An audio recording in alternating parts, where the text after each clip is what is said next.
Hello everyone, my self doctor Sonia. तो आज हम बात करने जा रहे हैं डेंटल पेन के बारे में। आखिर डेंटल पेन किस तरह का होता है, कैसा महसूस होता है और डेंटल पेन से हम कैसे पता लगा सकते हैं कि हमारे दांत का क्या इलाज हो सकता है।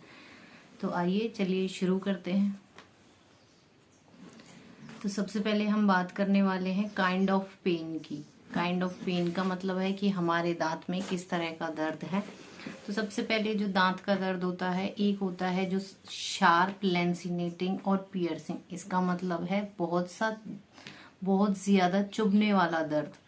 तो बहुत ज्यादा जो चुभने वाला दर्द होता है वो हमारा होता है हमारे दांत की जो नस होती है उसमें ए डेल्टा फाइबर्स की वजह से। जो दूसरा होता है वो होता है डल एकिंग पेन।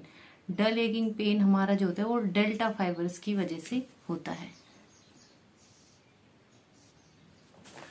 तो अब हम बात करने जा रहे हैं लोकेशन ऑफ पेन के बारे में। तो लोकेशन ऑफ पेन में हम डिस्कस करेंगे localised pain and diffuse pen.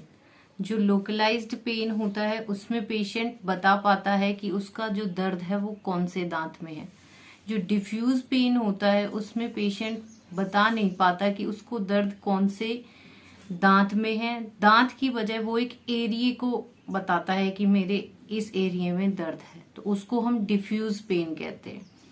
इसमें पेशेंट कंफ्यूज रहता है कि उसके दांत के कौन से दांत में दर्द है, एक में दर्द है, दो में दर्द है, तो इसको हम डिफ्यूज पेन कहते हैं।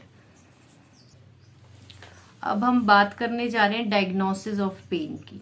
तो डायग्नोज कैसे करेंगे? अगर हमारा पेन शॉर्ट एंड स्पेसिफिक है स्टिमुलाई के। यहाँ स्टिमुलाई हम किसको कह रहे हैं? हम स्टिमुलाई कह रहे हैं ठंडे या गर्म लगने को।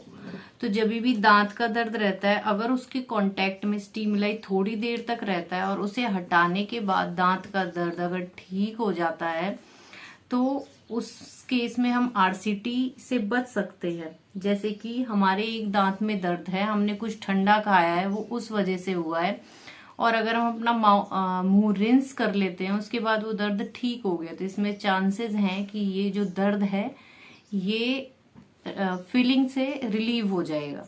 नेक्स्ट है परसिस्टेंट पेन। अगर आपका दांत का दर्द इरिटेंट हटाने के बाद भी कुछ ड्यूरेशन तक रह रहा है तो इसका मतलब है कि वो उस दांत में आरसीटी की जरूरत है। स्पॉन्टेनियस पेन, जैसे कि दर्द अचानक से और अपने आप हो जाना। उसके बाद है नॉक्टर्नल पेन।